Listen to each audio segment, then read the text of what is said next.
Pokój i dobro. Postanowiłam nagrać pierwszy odcinek dotyczący świętej Weroniki Giuliani właśnie dzisiaj, 27 grudnia, ponieważ jest to dzień jej urodzin.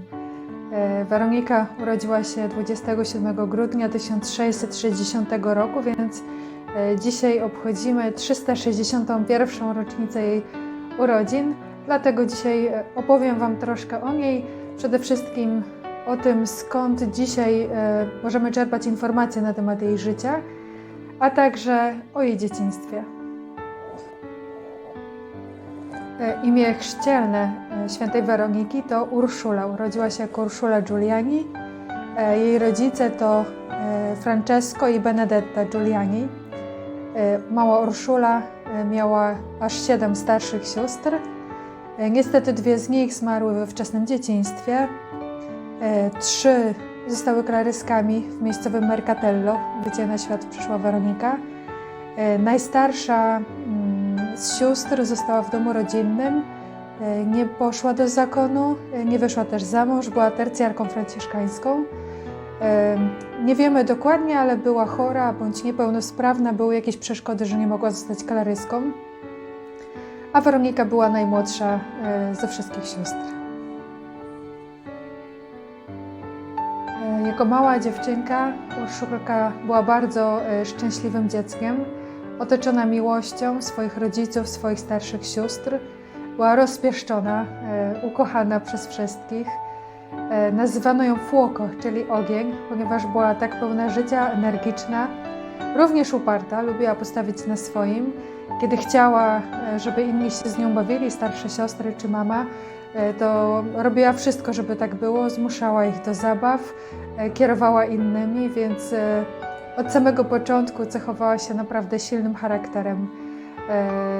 Ale to jakoś nie sprawiało konfliktów wielkich w domu, raczej pozwalano jej na to. Wszyscy ją bardzo kochali, rozpieszczali.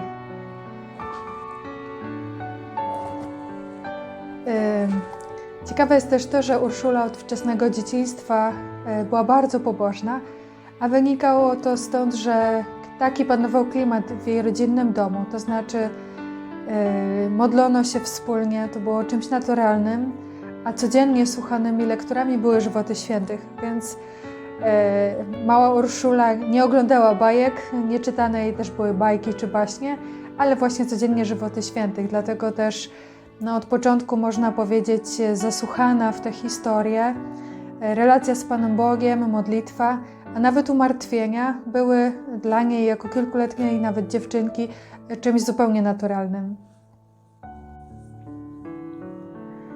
Wiemy o tym, że Pan Bóg wybiera nas od samego początku do naszego powołania, do naszej misji, którą dla nas przygotował.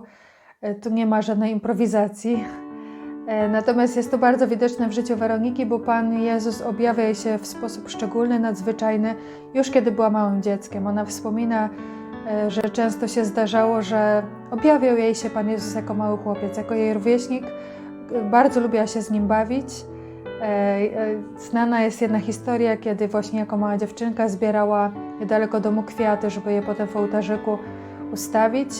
No i malutki Pan Jezus właśnie, który się objawiał jako kilkuletni chłopiec, jej rówieśnik, miał jej powiedzieć, że ja będę Twoim kwiatem. Więc od początku również Maryja jej się objawiała, postacie na obrazach świętych, tak to wspomina, później w dorosłym wieku ożywały, rozmawiała z nimi. Najbardziej lubiła się bawić właśnie z Dzieciątkiem Jezus, z małym Panem Jezusem. Przynosiła mu swoje zabawki, korale, podwieczorki, chciała z nim jeść, chciała go częstować. Kiedy on nie chciał, to ona się obrażała.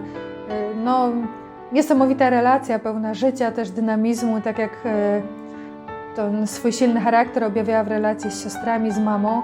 Tak samo właśnie z Panem Jezusem czy z Maryją.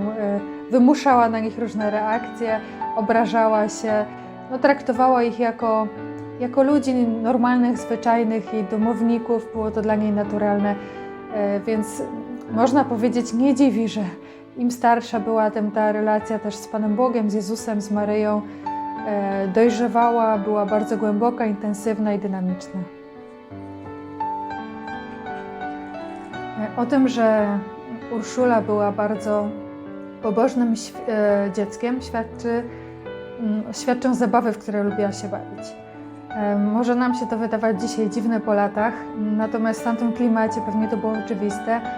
Jej ulubione zajęcie to było tworzenie ołtarzyków. Miała ulubione wizerunki Matki Bożej z dzieciątkiem na rękach, Pana Jezusa. Im chodziła, zbierała kwiaty, przynosiła, jakby budowała ołtarzyki, później zwoływała całą rodzinę, chciała, żeby się wspólnie wszyscy razem modlili przy tych ołtarzykach, które ona właśnie tworzyła. Tak jak mówiłam, na co dzień wsłuchiwała się w żywoty świętych, tam słyszała historię również dzieciństwa różnych świętych. Jej ulubioną świętą była Róża z Limy, więc ją chciała też naśladować w praktykach pokutnych. No jest to coś chyba dzisiaj niezrozumiałego dla nas. Dzieci raczej chuchamy i dmuchamy, żeby sobie krzywdy nie robiły. Natomiast Weronika zupełnie inaczej była wychowywana. Dzięki tym treściom, które słuchała, nie bała się cierpienia. Nawet jeśli nie rozumiała w tamtym czasie, tak o tym po latach, kiedy wspomina, to mówię, że ona zupełnie tego nie rozumiała, że to nie miało jakiejś wielkiej duchowej wartości.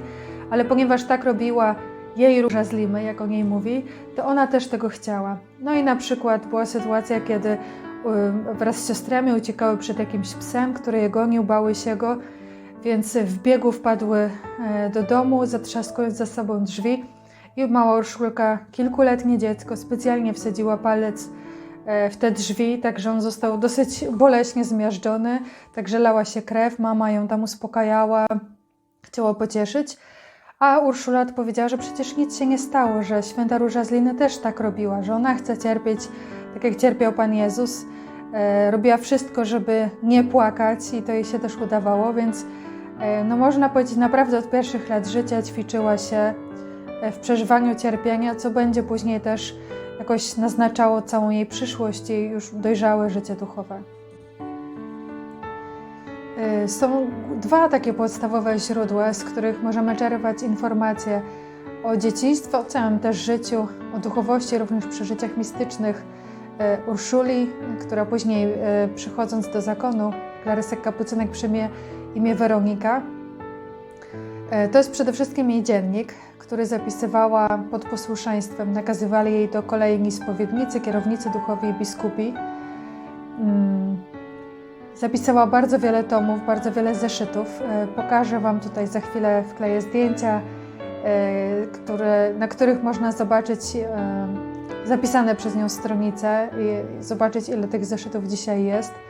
One są opublikowane w całości w języku włoskim i mieszczą się w 7 tomach, tych, które tutaj za mną są, a każde z nich liczy około 1000 stron, więc naprawdę jest to bardzo wiele treści, bardzo wiele można z tego czerpać, dowiadywać się o Weronice.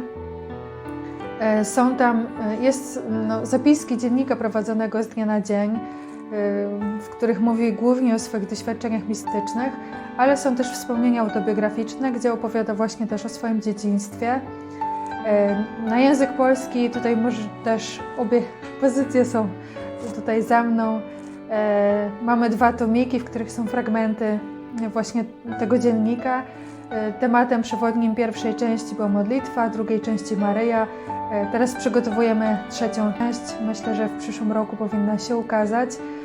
Także pracujemy nad tym, żeby i w Polsce wszyscy gdzieś zafascynowani osobą świętej Weroniki, czciciele, mogli też poznawać jej pisma.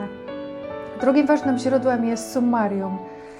To są zeznania sióstr, spowiedników, biskupów, różnych osób, które znały bezpośrednio Weronikę, dotyczące jej życia, jej świętości i zebrane, spisane bardzo krótko po jej śmierci. Też pokażę kilka stron, może zdjęć z tego, jak to wygląda. To summarium jest przechowywane dzisiaj w archiwum Kurii Generalnej Braci Mniejszych Kapucynów w Rzymie. No, stan jest nie najlepszy tego, nigdy to nie zostało nawet w języku włoskim jakoś współcześnie opublikowane. Jest to też bardzo cenne źródło, ponieważ no, też był inny cel spisywania tego niż dziennik. Jest to piękne uzupełnienie też tych zapisków dziennika.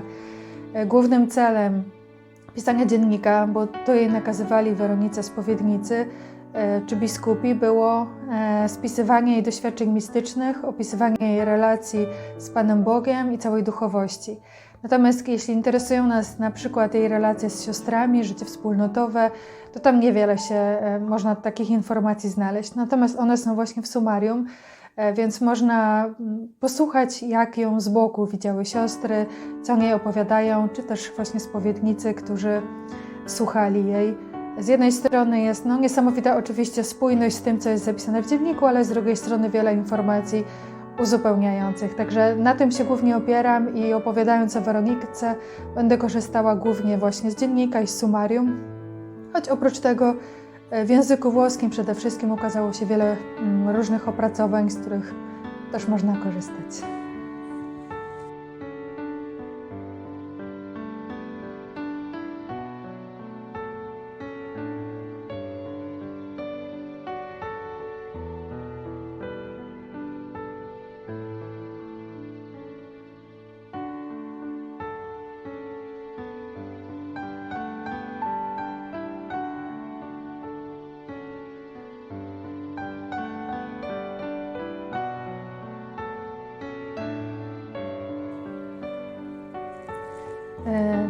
To takie sielankowe, pełne szczęścia, miłości i czułości najbliższych życie skończyło się, można powiedzieć, kiedy Weronika miała niespełna 7 lat, dlatego że wtedy zmarła jej mama. To było dla niej bardzo trudne przeżycie, bardzo długo płakała, nie dawała się uspokoić, ukoić w tym smutku, w tej tęsknocie za mamą, zresztą trudno się dziwić.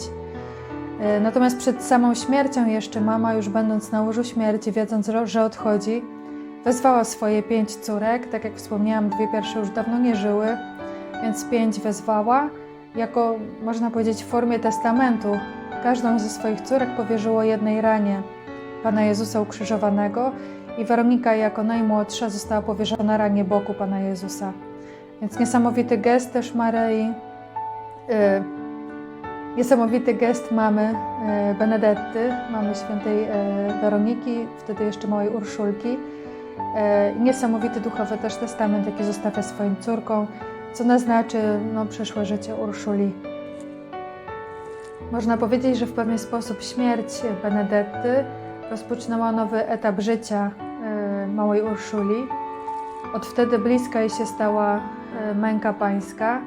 O ile wcześniej Pan Jezus objawiał jej się często właśnie jako mały chłopiec, jako towarzysz zabaw, tak po tym doświadczeniu bardzo bolesnym odejścia mamy zaczął jej się ukazywać Pan Jezus jako umęczony podczas męki, ubiczowany z koroną cierniową. Więc ona od tego, można powiedzieć, czasu coraz głębiej przeżywała mękę pańską. W tym kierunku szła też jej pobożność, jej duchowość.